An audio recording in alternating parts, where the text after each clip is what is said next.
Hey guys, tonight we're heading into a dimly lit room with heavy velvet curtains, a faint whiff of lavender water in the air, and the unsettling sound of a ticking grandfather clock you can't quite locate.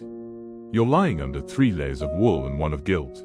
It's the Victorian era, and you, dear insomniac, are not alone.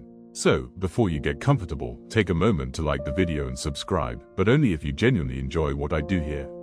And while you're at it, tell me where you're listening from, and what time it is. Now, dim the lights, maybe turn on a fan for that soft background hum, and let's ease into tonight's journey together. You shift slightly on the mattress, a marvel of 19th century craftsmanship, which means it's made of horsehair, possibly straw, and certainly regret. The bed creaks like an old wooden ship. Outside, a gas lamp flickers. You can hear a carriage rattle by, horses clopping steadily down the cobbled street. It's 2:43 a.m.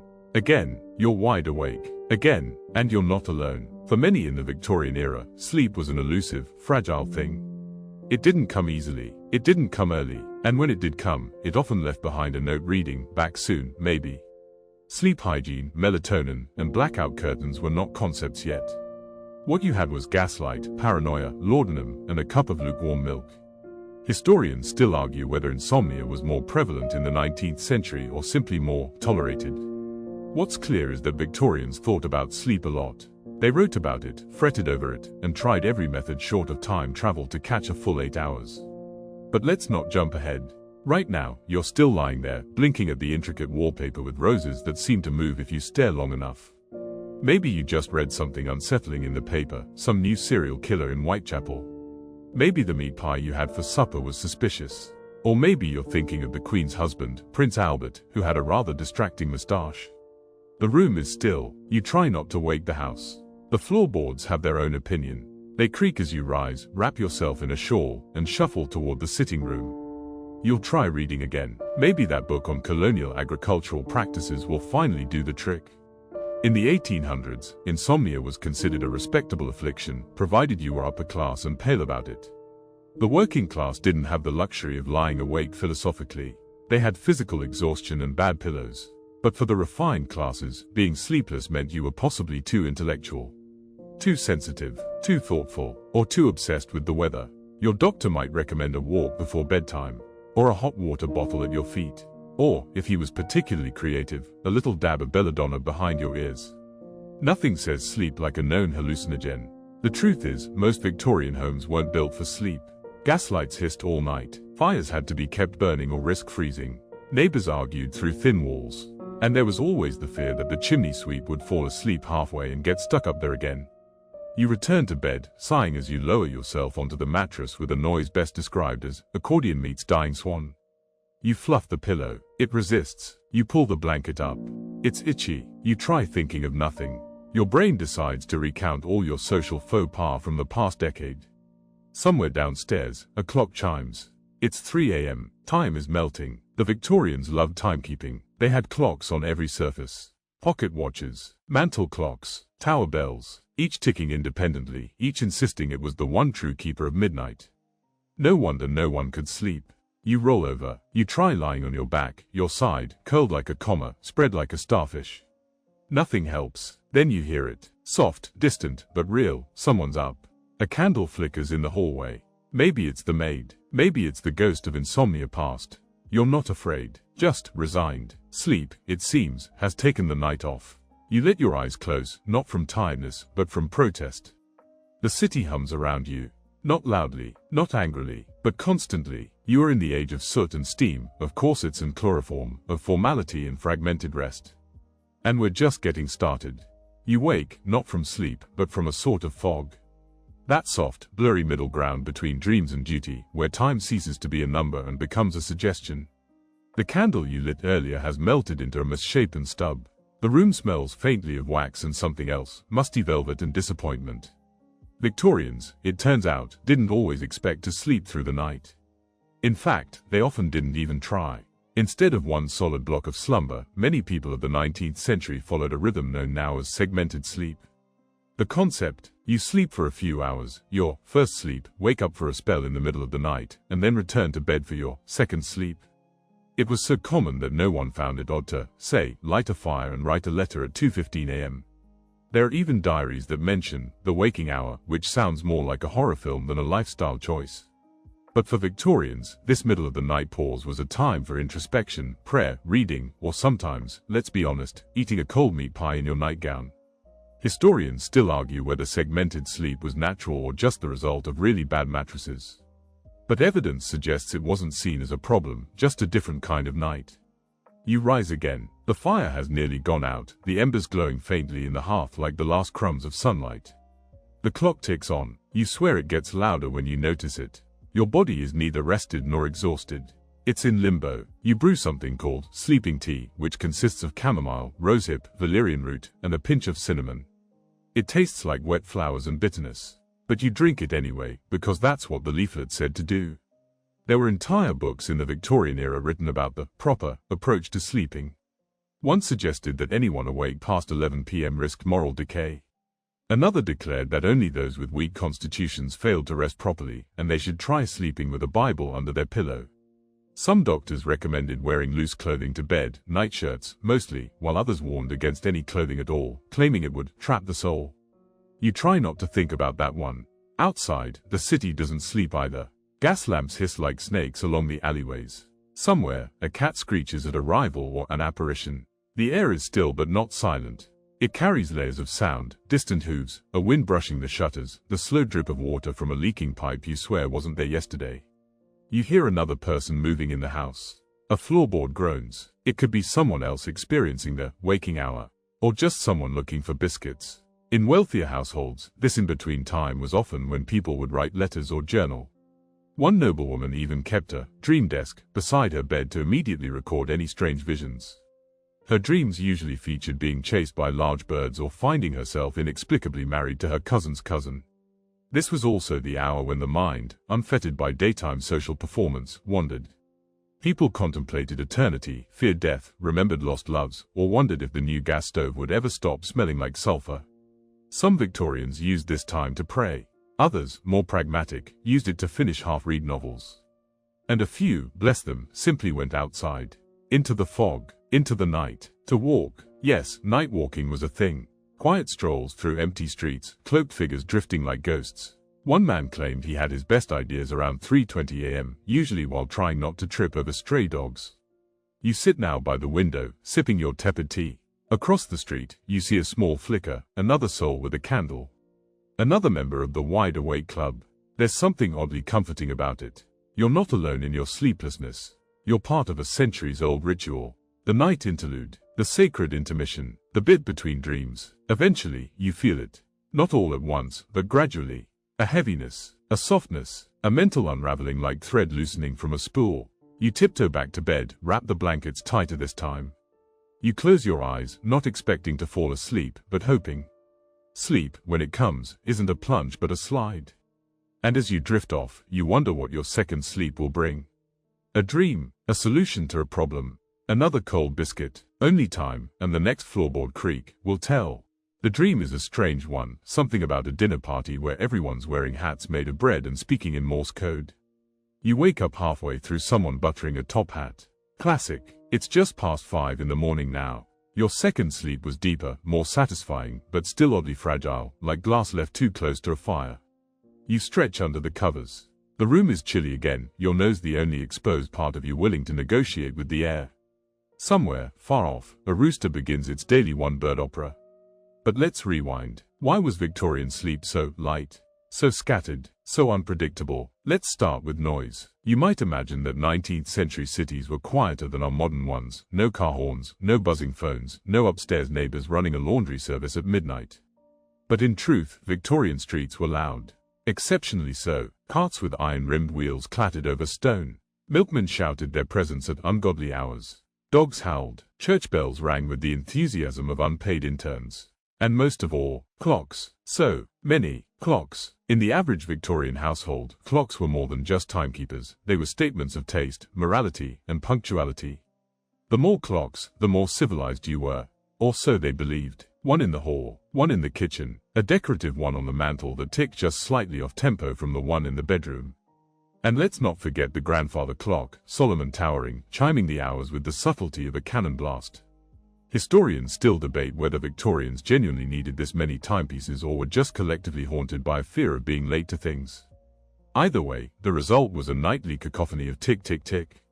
Bong. You tried to imagine falling asleep to this. Every hour marked, every half hour dinged. If you were lucky, your bedroom clock didn't have a cuckoo feature. The streets added their own symphony. Horse hooves clip-clopping, drunkards singing folk songs 3 verses too long, the occasional street preacher yelling about salvation just outside your window. And then there was the coal man, delivering fuel at dawn, often while humming sea shanties and dragging sacks the size of small bears. If you lived near a factory, your nights were even livelier. Industrial machines rarely stopped. Some ran 24/7, their hum a lullaby for some, a nightmare for others. Steam hisses, metal clanks, the occasional scream from someone who forgot the safety protocol. Back inside your bedroom, there's the furniture to consider. Creaky beds weren't just poetic metaphor. They were real, wooden frames that groaned under the weight of even modest movement. Mattresses filled with straw, horsehair, or, if you were very unlucky, mildewed feathers. And don't forget rodents. Many Victorian homes had them. Some even named them. But perhaps the greatest acoustic crime of all, the human bladder. Indoor plumbing was rare, especially in the earlier part of the century. Nighttime bathroom trips often involved chamber pots, squeaky floorboards, cold feet, and the intense risk of dropping something you'd really rather not clean up. In larger homes, servants moved through the night refilling water jugs or emptying ashes from fireplaces. One footstep, and the entire house knew someone was awake. Sleep was not a sanctuary. It was a negotiation with your home, your street, and your bladder. To cope, some people wore wax earplugs, the 19th century equivalent of noise-cancelling headphones. Others buried their heads under pillows and hoped for mercy. You, for now, remain in bed. You listen. The ticking seems softer this morning. The world hasn't quite awakened, not fully. There's a pause, a liminal silence between the final star and the first spoon in a teacup. You breathe. 1 breath. 2. The ceiling has never looked so interesting. You count the floral patterns in the plaster. There's a crack shaped like the letter Q. You wonder if it's always been there. You think about people today, searching for sleep playlists, white noise machines, melatonin gummies in the shapes of tiny moons. The Victorians had none of that. They had gas lamps and guilt. But they also had something else, something quietly beautiful. The idea that night wasn't just the end of the day. It was a chapter, a journey, sometimes even an adventure. Even in the noise, even in the dark, you close your eyes again. Not because you're tired, but because the ticking has finally started to sound like rain. And rain, as always, is permission to rest. You're dreaming again, this time about a silent library where everyone's wearing slippers and whispering about wallpaper. A librarian gestures toward a velvet chaise longue and murmurs, "This is where dreams are shelved." You try to ask a question, but you're chewing a biscuit and the biscuit never ends. When you stir, it's properly morning, but you're still lying in a room where nothing has changed except the angle of the light. Pale gold now creeps across the edge of the drapery. It's faint, but it's there. And still, you're tired. Victorians had a way of turning everything, into a moral lesson. Including sleep. If you slept too much, you were slothful. If you slept too little, you were unstable. If you napped, heaven help you. Napping was considered an embarrassing indulgence, suitable only for children, invalids, or the French. But what truly defined your rest, what really mattered, was the bed itself. Your eyes trail over the frame of your current Victorian sleeping contraption. It's high off the floor, requiring a small stool to mount, and made of intricately carved mahogany that probably cost more than your neighbor's house. The mattress, lumpy, overfilled in the center, sagging at the corners. A shape not unlike a failed souffle. Beneath you is a network of rope lattice or rusty springs that make a gentle twang when you move your hip. Victorians prized their beds, but not necessarily for comfort. A beautiful bed was a status symbol. Something to be seen by visitors touring the house, not necessarily something to sleep in well. Historians still debate whether Victorian beds were intentionally uncomfortable to discourage idleness. One theory suggests they simply didn't know better. Another, far more Victorian, is that discomfort was good for the soul. You sit up and study the coverlet. Heavy quilt, likely hand-stitched, possibly embroidered with pious messages like, "God bless this slumber," or "Sleep now, for tomorrow we rise at 4." The pillows are not fluffy. They are firm, square, and whisper the phrase, "Posture matters more than dreams." Next to your bed is a nightstand with a brass candlestick, a Bible, and a curious object, a small ceramic pot known as a bedroom slop jar. You do not investigate further. You glance at the window. It's still closed tight. Victorian windows often were. Drafts were the enemy, blamed for everything from toothaches to tuberculosis. As a result, most bedrooms smelled like lavender, boiled wool, and secrets. You wonder about the layers you've wrapped around yourself. Bed sheets, thick woolen blanket, possibly a counterpane or two. You're cocooned, yet not entirely comfortable. The itchy sensation on your shin suggests that at least one of these textiles may have been woven in a time before fabric softness was invented. You remember stories of servants who would warm the master's bed with hot bricks wrapped in flannel. That sounds luxurious, until you recall that the bricks sometimes cracked, leaking soot and ruining one's best nightgown. Speaking of nightgowns, yours is made of stiff cotton, buttoned to the chin.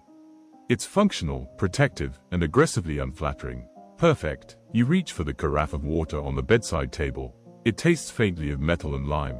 Delicious. Victorians had many beliefs about how your bed could affect your dreams. The direction it faced, the wood it was made from, whether you stored shoes under it. One manual claimed that improper bed placement could result in excessive night thinking and melancholic tossing. Which, honestly, sounds about right. There were even debates about bed curtains. Should you sleep enclosed, with drapes drawn tightly shut? Or let the air circulate freely to prevent brain fever? You try closing your eyes again. The mattress protests. Somewhere under the bed, the floorboard creaks. You don't move, neither does the dust bunny in the corner. You think its name is Charles. There's a knock on the wall. Just one. You pretend it didn't happen. The Victorians lived in proximity to each other. Thin walls, shared ceilings, echoes of footsteps, whispers, and the occasional argument about marmalade drifted through the night. Sleep wasn't private, it was communal. Everyone was aware of everyone else's insomnia. And thus, entire social codes evolved around not disturbing the fragile peace of 3 a.m. You're reminded of the phrase, "Don't wake, father." A rule so sacred it transcended generations. And sir, you lie still, wrapped in rough linens, staring at a ceiling that seems farther away than before. Sleep doesn't come immediately, but slowly, drowsiness returns, clinging to the corners of your consciousness like the scent of soap long after the bath. You allow it, because in this house, in this era, sleep is not granted. It is earned, and tonight, you've earned it. Sort of. When you wake this time, the world has changed. Outside the window, the gas lamps are no longer lit. The pale light creeping under the heavy curtains is genuine morning, not golden, not glorious, but grey, polite, and unquestionably Victorian. You sit up slowly, unsure if you've slept 2 hours or 10. The bed groans beneath you in agreement. A strand of hair stands straight up, a proud monument to your night struggle. But now comes the part that no one truly warns you about, the post-insomnia advice. Because the Victorian era, despite lacking in actual sleep science, was positively bursting with opinions on how to fix your broken rest. Step 1. Ask your doctor. You visit the drawing room. Not for guests, no, this is where Dr. Beechcroft awaits, a physician of the wear more flannel and drink fewer thoughts school of medicine. He examines you for roughly 37 seconds, checks your pulse with one hand while buttering a crumpet with the other, and concludes, your nervous system is overtaxed. You need calm. Helpful. His prescription, a tincture, a tonic, a syrup, something soothing but probably flammable. He pulls a small bottle from a carpet bag, hands it to you solemnly, and whispers, laudanum. Historians still debate whether laudanum was given too freely or simply beloved for its sheer effectiveness. A tincture of opium and alcohol, laudanum could silence coughs, lull babies, and make your furniture seem slightly friendlier. Of course, it was also addictive and dangerous, but hey, you'd sleep. Not a fan of opiates? No problem. The Victorian medicine cabinet also included chloral hydrate, a knockout chemical so strong it could end a dinner party before dessert. Bromide salts, allegedly calming, mostly salty. Godfrey's cordial, popular with children, full of morphine. And, of course, patent medicines promising rest, dreams, and sometimes spontaneous nosebleeds. You thank the doctor, tuck the bottle away in a drawer you pretend not to have, and go searching for something less Victorian. Your grandmother recommends something more wholesome, a warm cup of milk. But not just any milk. It must be heated to exactly lukewarm, not hot, not cold. Stirred with a silver spoon. Taken in silence. Sipped slowly while facing north, if possible. Victorians believed in the restorative properties of milk in a way that bordered on romantic. It was simple, natural, white, moral, and above all, it was digestible. Probably, you cradle your ceramic mug, decorated with painted violets and quiet judgment, and sip. It's fine, comforting, in that bland, vaguely disappointing way warm milk always is. Across the street, your neighbor opens her curtains. You see her yawn, stretch, and immediately pick up a book titled The Calming Influence of Rhubarb. Classic, because that's another cure for sleeplessness, reading something too dull to finish. Victorians had a whole genre of literature for this purpose. Tracts about taxes, treatises on soil management, the complete minutes of obscure parliamentary subcommittees. You consider one now, A Short History of Mid-Tier Spoon Manufacturers, Volume 2. It's riveting. By paragraph 3, your eyelids droop. By page 5, you've forgotten how to read. But books weren't the only path to unconsciousness. The more holistic crowd insisted on ritual. A predictable bedtime, a pre-sleep prayer, 40 brush strokes through the hair, a reading from Psalms, 3 drops of lavender oil on the pillow. Some people even advocated sleeping outside, on balconies, porches, or rooftops. Fresh air was the ultimate sedative, though the lack of insulation meant you might also dream of pneumonia. Still, they tried. With scarves, warming pans, and sheer hope. Your mind drifts to one popular self-help pamphlet, The 12 Nightly Habits of Those Who Never Toss and Turn. You remember the highlights. 1. Never speak after sunset. 2. Do not eat cheese past 6 p.m. 3. Avoid discussing politics within 2 hours of bed. 4. Wear socks but never gloves. 5. Think calming thoughts. List of acceptable thoughts, hayfields, linen, respectable dinner parties. It's unclear whether anyone ever slept better because of these tips, but it gave people something to focus on while lying awake. You sit down your empty mug. The room is still dim, the sun unsure whether to commit to its duties today. You curl up on a chaise with a blanket and one final idea. What if insomnia is not a failure, but simply an invitation to exist gently? To notice the creak of the floor, the way light pools under the door, the rhythm of your own breath, even if it's impatient. Maybe the point isn't to fix the night, but to walk through it slowly. As the ticking of the clock resumes its quiet count, you let your eyes drift again. Toward dreams, or tea, or both, because tonight, again, you will try. And trying, in the Victorian sense, is a kind of virtue. The next evening arrives the way fog rolls in over the Thames, slow, deliberate, and a little too damp. You're back in your room, or rather, your chamber. It's been re-aired with lavender sachets and faint optimism. You light the gas lamp, and it does what gas lamps do best, glow faintly while threatening to explode. Tonight, you're trying something new. Something approved by both your aunt and a man named Reverend H.T. Slumberly, who once published a pamphlet called The Spiritual Physiology of Sleep. His method, prayer and peppermint tea, and absolutely no thinking. Victorians were very into mental control as a sleep tool. The belief was simple: the mind must be disciplined into stillness. If you could resist unwholesome stimulation before bed, sleep would naturally bless you. Unwholesome stimulation included overeating, anything more exciting than a geography textbook, arguments, strong cheese, hysterical laughter, thoughts of politics, romance, or the Irish. So, you sit on the edge of the bed, back straight, eyes lowered, and you breathe. Because someone, probably a newspaper editor with too much free time, once declared that deep breathing was the secret to serene slumber. Inhale for 5 counts, hold for 7, exhale slowly while reciting Psalm chapter 119 or the entire shipping manifest of Her Majesty's Navy. You try it, once, twice, and then sneeze. Lavender doesn't like being inhaled. Let's try something older, something elemental, cold baths. Yes, there was a subset of Victorian doctors, often the enthusiastic, wild-eyed sort, who believed that plunging yourself into a basin of frigid water before bed was the best way to shock the system into surrender. This idea was rooted in the broader hydrotherapy movement, which argued that water could cure anything if applied with enough confidence and towels. So, you fill your tub, porcelain, chipped at the edges, with water that feels like melted hailstones. You lower yourself in like a noble martyr, stifling a yell that could startle horses. Your skin contracts. Your thoughts go blank. Victory. Historians still argue whether cold baths help people sleep, or just rendered them too numb to care. You dry off quickly, wrap yourself in flannel, and whisper a small curse toward the basin. Now back to the bed. The mattress remains unchanged, lumpy, heroically unsupportive. You nestle in with a sleeping bonnet, not for fashion, but function. These kept your head warm and your hair from doing alarming things overnight. Outside, the city has quieted, though not entirely. Somewhere a street musician is playing a mournful melody on a violin. It echoes through the fog like a ghost who took piano lessons and changed majors. You sip your peppermint tea. No sugar. Sugar excites the nerves, or so the pamphlets say. Then, in a truly brave move, you pick up your journal and begin to write. This, too, was a recommended remedy, journaling out the worries before they could dance in your dreams. You write slowly. May 14, 1883. Slept poorly, tried breathing, felt more awake, considered confronting clock, refrained, attempting peppermint. Side note, window now whistles. Your handwriting gets softer as your thoughts drift.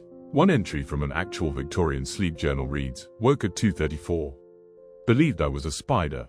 Realized I was not. Went back to sleep relieved. You put the journal down. Blow out the lamp. And then, still in the dark, you remember a trend, imagining cold landscapes. It was said that if you pictured glaciers, snowy hills, and frozen lakes, the coolness would calm the fire of the soul. You imagine a polar bear, then a mountain, then the polar bear on the mountain, making you tea. That may not have been the original intention, but it's working. The blanket is heavy, the room is still, the ticking clock now blends into the heartbeat of the walls. Even the furniture sighs. You're not asleep yet, but your thoughts have grown slow, like honey down a spoon. And tonight, that is enough. Tonight, you've returned to the bed with a new weapon, a book so dull it could be prescribed. A true Victorian classic, bound in fading cloth, titled Statistical Comparisons of English Turnip Yields, 1830 to 1844. You crack it open. The first sentence includes a footnote referencing another footnote. You feel your consciousness trying to leave your body. Perfect. Victorians understood something we often forget. Boredom is medicinal. A large portion of their sleep advice revolved around reading to dull the senses, not entertain, not inform, just sedate. Books selected for their ability to confuse the brain into a stupor. One medical manual recommended reading tables of train timetables backward. Another suggested legal transcripts, preferably involving property disputes over garden hedges. So you read, in 1836, Norfolk yielded 2.4 more barrels of turnip per hectare than Bedfordshire, due in part to a mild spring and better drainage. Your eyes blur, but before we fade into dreams, let's explore some of the less literary approaches Victorians employed. Such as counting, not sheep, not always. Sometimes it was church pews, or buttons, or imaginary vases on a shelf. The key was repetition, predictability, a rhythm so steady your brain would trip and fall into slumber. Historians still debate whether counting sheep originated before or during the Victorian period, but it certainly gained popularity thanks to pastoral nostalgia.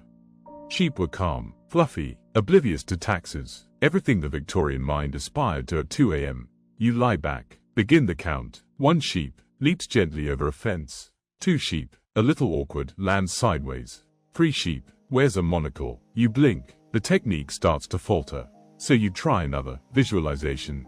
You imagine a field, peaceful, rolling. You place objects in it, stones, a small brook, maybe a tree. Some manuals even recommended imagining perfectly symmetrical arrangements, rows of apples, aligned spoons, concentric circles of moss. One guide titled Mental Order and Nocturnal Serenity insisted this mirrored the cosmos and would, quote, invite the sleep angels with harmony. You try, but the apples keep falling over. The moss isn't cooperating, and a sheep just knocked over the brook. Fine, time for the fallback, aromatherapy. You reach for a small pouch tied with ribbon. Inside, dried hops, lavender, and chamomile. Victorian sleep sachets were serious business, stitched by hand and infused with a desperation for 8 uninterrupted hours. You tuck the sachet under your pillow. The scent is strong, floral, earthy, slightly reminiscent of a cupboard that hasn't been opened since the Crimean War.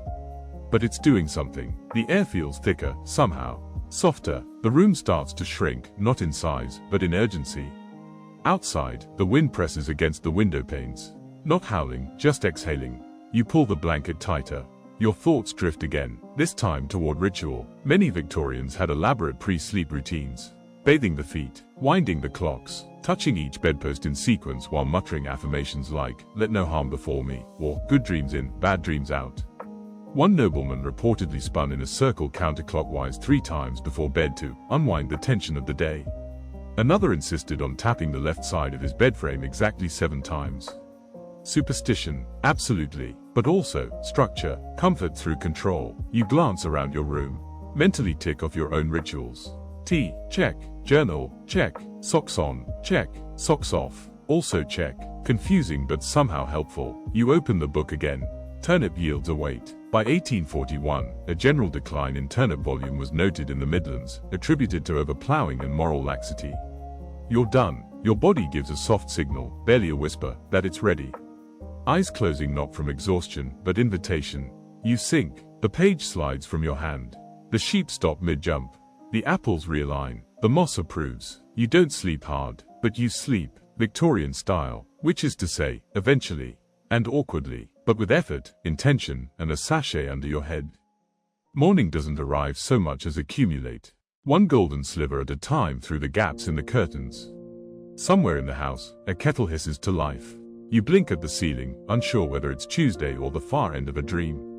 You're rested, sort of, but not convinced, and neither were the Victorians. In their endless quest for rest, they dabbled in every remedy that could be bottled, brewed, built, or believed.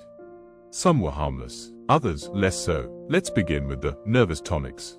These were sold under names like Dr. Bickford's Night Syrup, Mrs. Featherstone's Nerve Comforter, or, simply, the Quietening Drops.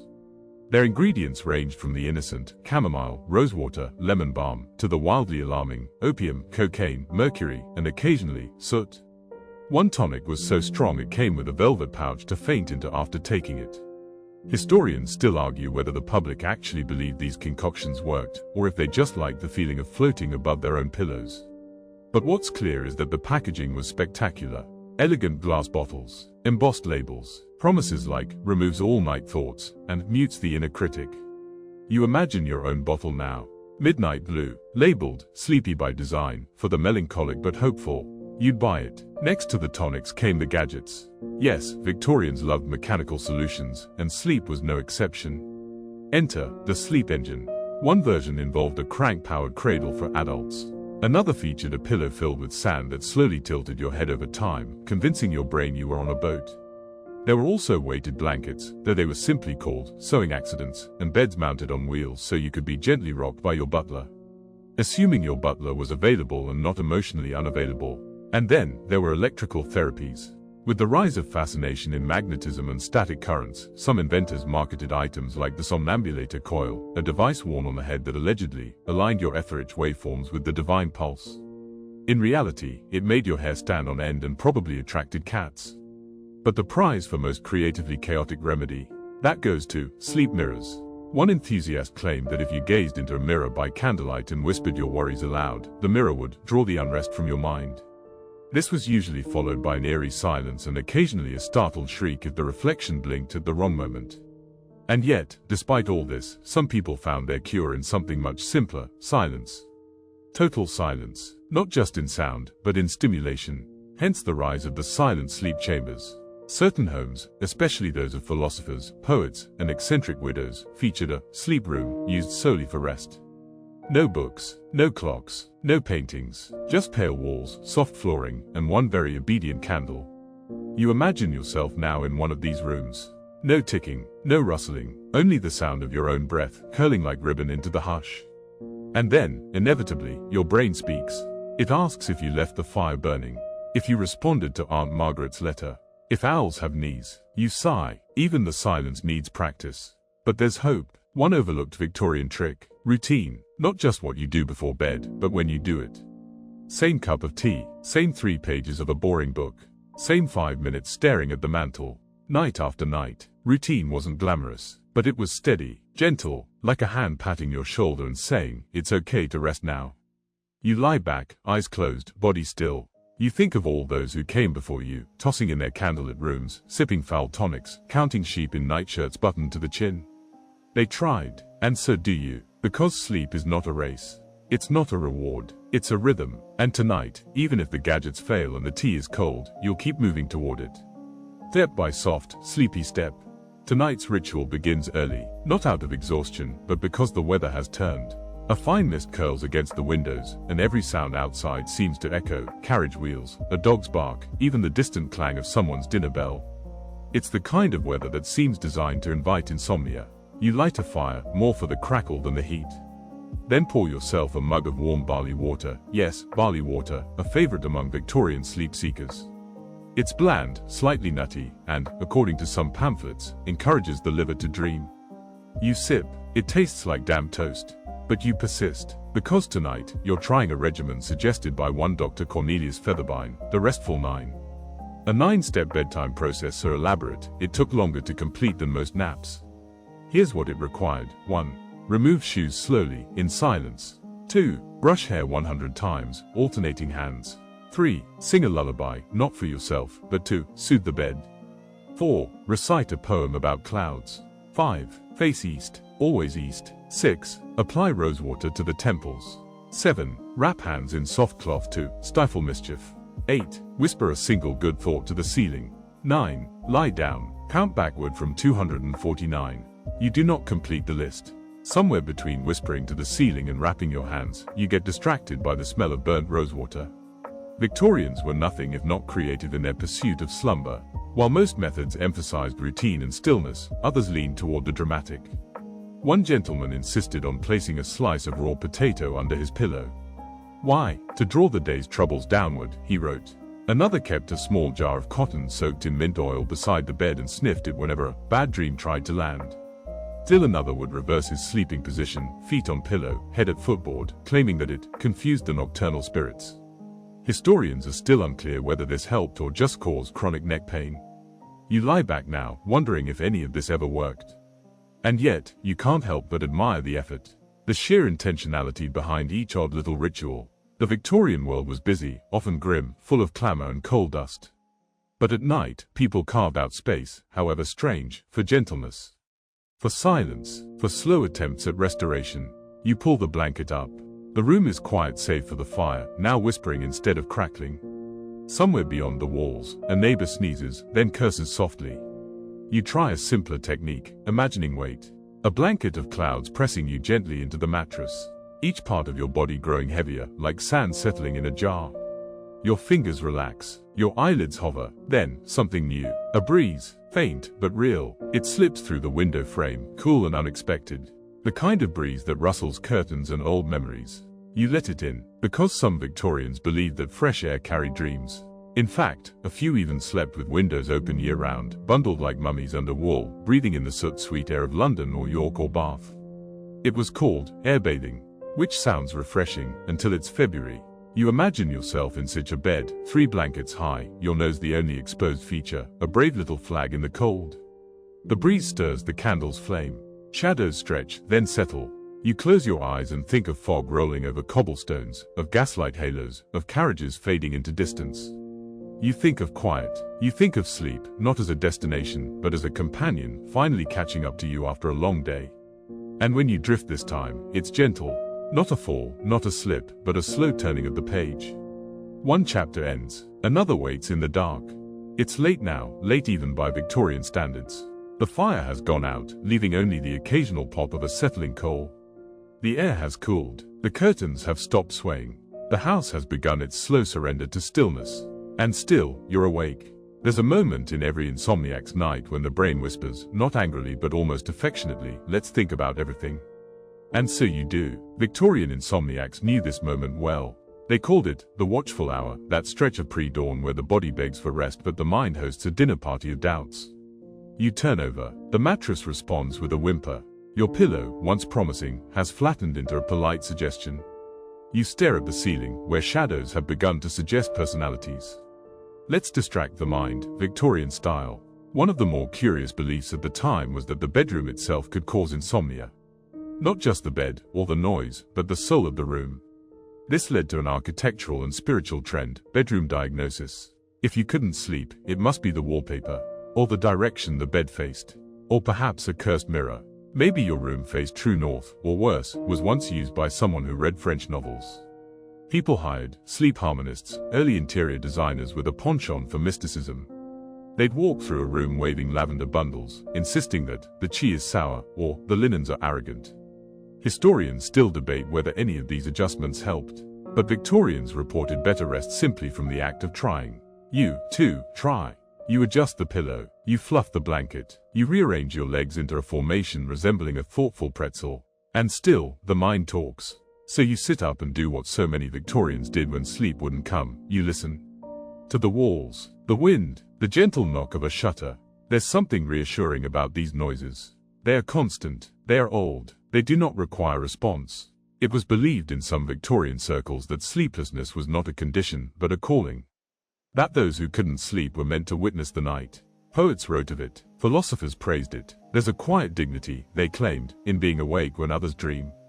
One writer, Amelia Thorne, even published a collection titled The Thoughts That Came at 4 o'clock. It included such musings as, is the moon also watching me? Why do socks disappear, but not guilt? If I breathe slow enough, will time notice? You're not sure if Amelia ever got any sleep, but her thoughts feel familiar. You lie back down. Another Victorian theory resurfaces, repetitive sound. They believed that certain sounds, reliable, unchanging, could coax the mind into slumber. This was the origin of many early sleep machines. One was a spinning tin drum filled with gravel, rotated by hand to create a constant hiss. Another mimicked the sound of distant rain, using falling grains of barley. And then there was the dream flute, a mechanical whistle that produced a single, soft note when set above a flame. You don't have these tools, but you do have the clock. The tick, the tock, the tick again. Annoying earlier, comforting now. You begin to sync your breath to it. Inhale, tick, exhale, tock, a rhythm, a lullaby in code. The room settles, the air thickens, not with weight, but with the soft dust of fatigue. You picture a street outside, empty but for lamplight. A cat walks alone, king of its own empire. Somewhere, a baker begins to stir dough. And you turn your face to the pillow. Let it hold you, because the watchful hour has passed. And the dreaming one begins. You wake with the faint sense that someone just left the room. No sound, no movement, just the distant echo of presence. The fire has long since gone cold. Your tea is cold. Even the candle stub is leaning as if it gave up an hour ago. But something is different. This morning, you're curious. Not about dreams, or ghosts, or whether you'll finally sleep a full 8 hours. No, you want to know, what did wealthy Victorians do when sleep eluded them? Surely money could buy rest. Or at least hire someone to worry about it on your behalf. As it turns out, yes. Sort of. Let us now consider the sleeping chair, also known as the rest lounger, dreaming recliner, or, if you were particularly theatrical, the chair of gentle collapse. Designed not for posture, but for peace, these chairs were upholstered in soft velvet, set at an angle just sharp enough to convince the spine to give up, and sometimes included built-in head cradles, arm loops, or attachable footstools. One design even featured a rotating globe to gaze at while dozing, for gentle stimulation of the geographic faculties, as the patent described. Historians still debate whether these chairs actually induced sleep or just created very elaborate naps.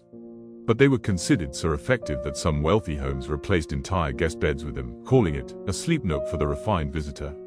You imagine one now, overstuffed, plum-colored, positioned near a gently steaming teapot and a stack of memoirs written entirely in italics.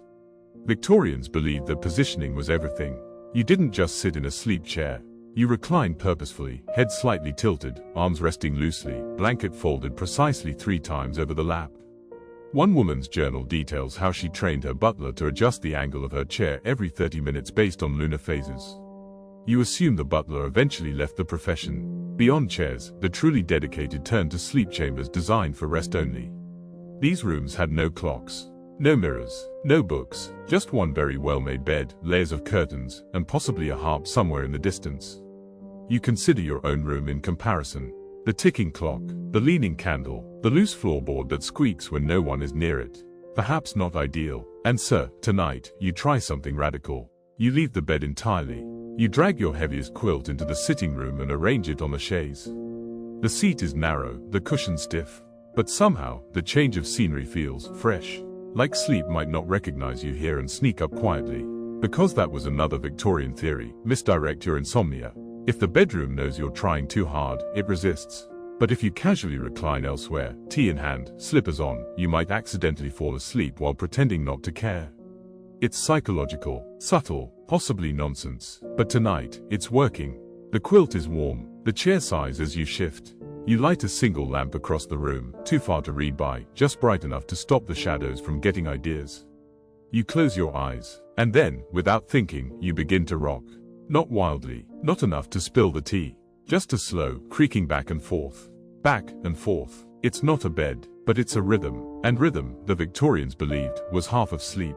You picture those great homes with creaky floorboards and night air humming through the rafters. You imagine slippers padding across carpets, tea trays clinking, the occasional sneeze politely muffled behind a curtain. You are not alone in this room. Not really. You're in a lineage now, of restless minds, of creative sleepers, of those who refuse to surrender to wakefulness without a bit of flair. The chair rocks gently, the fireless hearth glows with remembered warmth. And somewhere, far off, a distant clock chimes.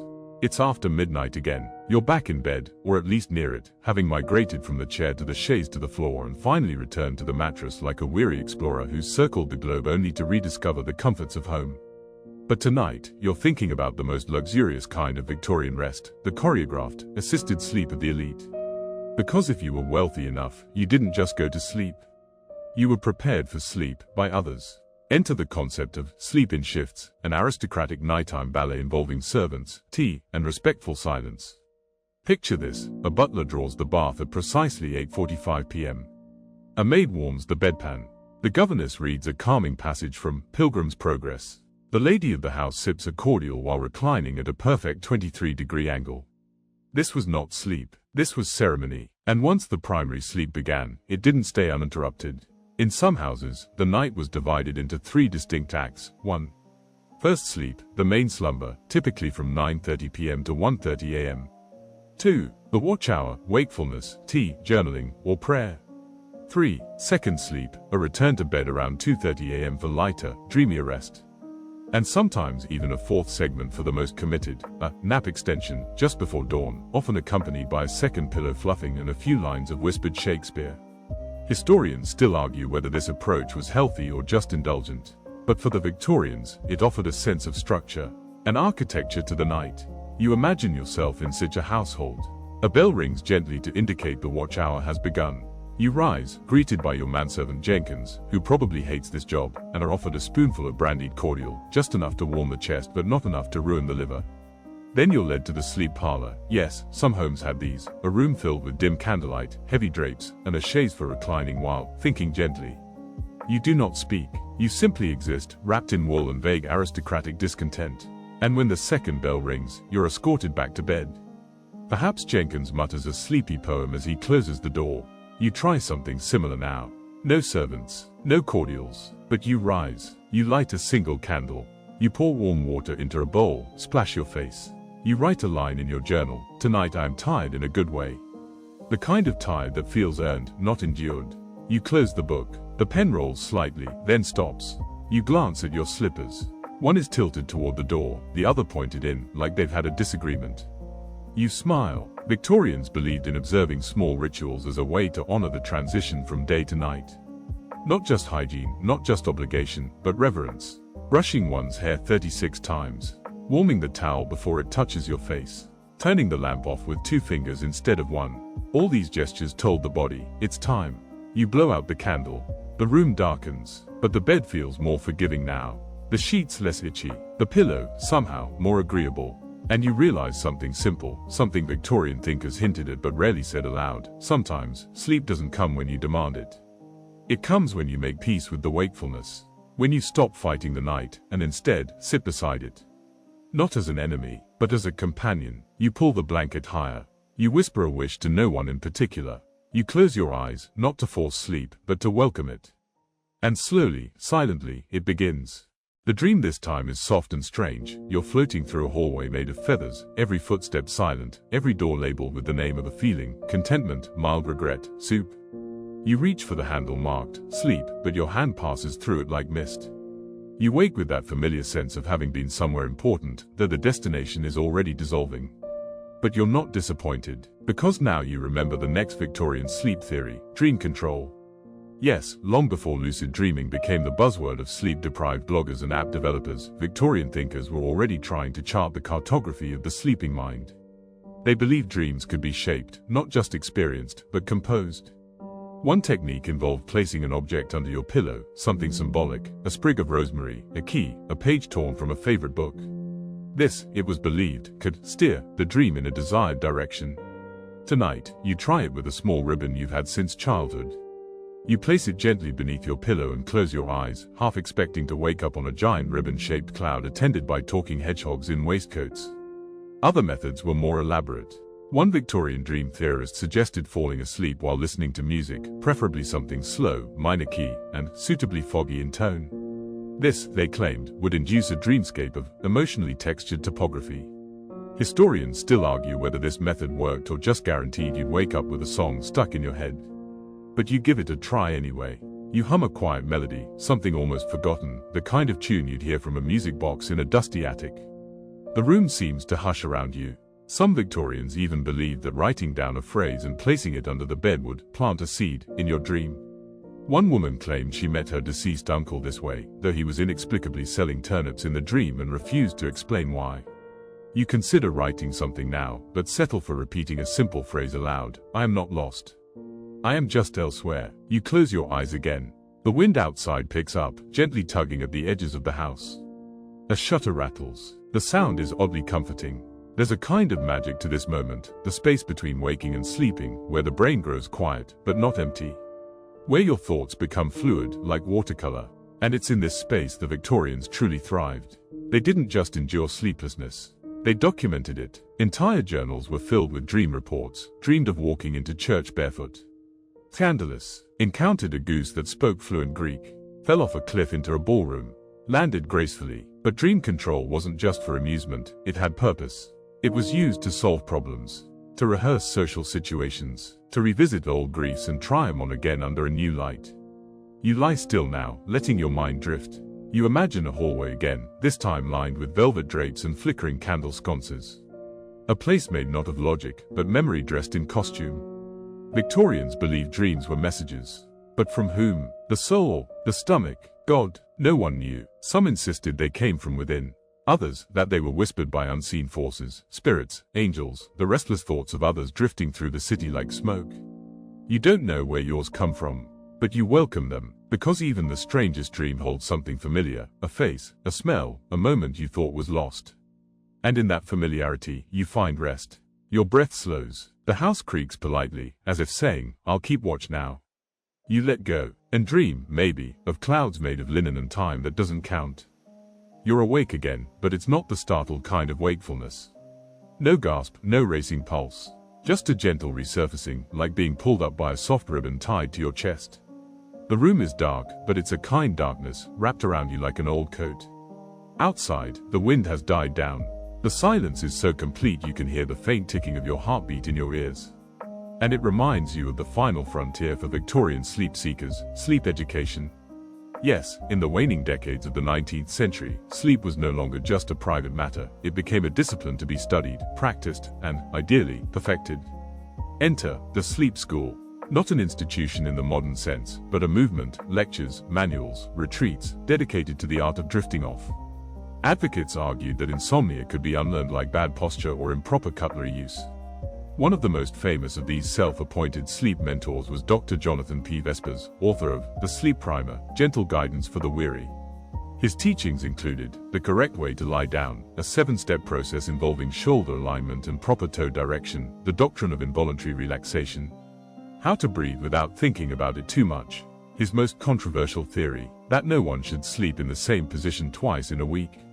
Historians still debate whether his clients ever slept at all. You smile now, imagining rows of stiffly upright men and women on straw mats in a candlelit hall, each trying to relax deliberately, while someone rings a tiny bell at intervals and reminds them to sink without collapsing.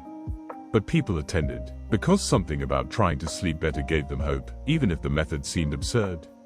Another trend was the silent retreat, a weekend in the countryside where participants agreed to say nothing, read nothing, and sometimes even think nothing. One guestbook simply reads, arrived Friday.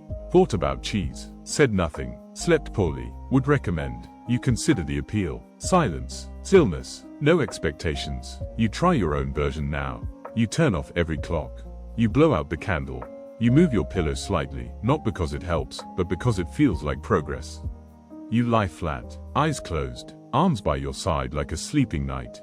And you try not to think. Which, of course, leads to thinking. You think about a phrase you read once, sleep is the great reset, the gentle judge, the uninvited guest who forgives. You think about how even in the age of coal smoke and corsets, people chase peace. And how, maybe, they sometimes caught it, not in the pill, or the tonic, or the chair, but in the act of slowing down. Because the real sleep school wasn't a hall with rows of beds. It was the act of trying. Night after night, tea after tea, poem after poem, you breathe slowly now. You let the silence settle like dust on a bookshelf. And you become, for a moment, one of them, a student of sleep. Your teacher, the ticking clock, now faint in the distance. Your diploma, the dream that comes not when summoned, but when accepted. And as your thoughts soften into half-thoughts, and your limbs feel less like limbs and more like shadows, you understand what they knew, that sleep is not one. There is no real line between waking and sleeping this time, only a gentle blur. Like mist on a mirror slowly receding, you realize you've been lying still for what feels like hours, though you can't say for sure when sleep arrived or when it left. But something feels finished. Not in the dramatic, end of a novel kind of way. No, more like the last page of a letter. The one where the ink fades slightly, and the writer simply signs their name. This, in the Victorian world, would be the closing ritual. Not just sleep, but the ending of sleep. And yes, they had thoughts about that, too. For some, waking was a sacred moment. A re-entry ceremony, complete with quiet reflection, a warm footbath, and possibly a poem. Others, especially those who never slept well, treated waking like the end of a ceasefire. The world returned. Expectations returned. The worry resumed its pacing outside the door. But not for you. Because this morning, you remember something the Victorians knew, something lost in the rush of modern life, that sleep, however strange or imperfect, is not a failure. It is not measured in hours alone. It is measured in moments. In pauses. In breath. You stretch, slowly, like a cat unsure whether it wants to face the day. You breathe in the scent of linen, cool and familiar. The fire has died completely now, but the coals still hold a ghost of warmth. You glance at the journal beside your bed. A new page waits. You write, woke gently.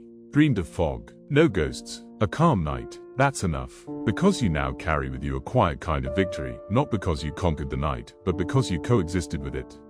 The house creaks in approval. The light through the window is soft. Even the ever-opinionated pillow seems to say, good enough. Somewhere, the ghost of a Victorian sleep theorist smiles. Or dozes off mid-analysis.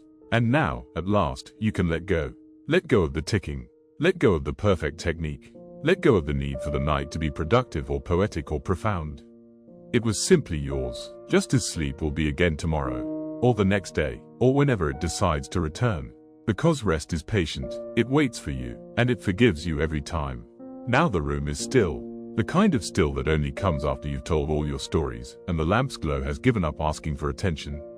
Outside, the night settles in, not as a weight, but as a soft blanket draped over the city.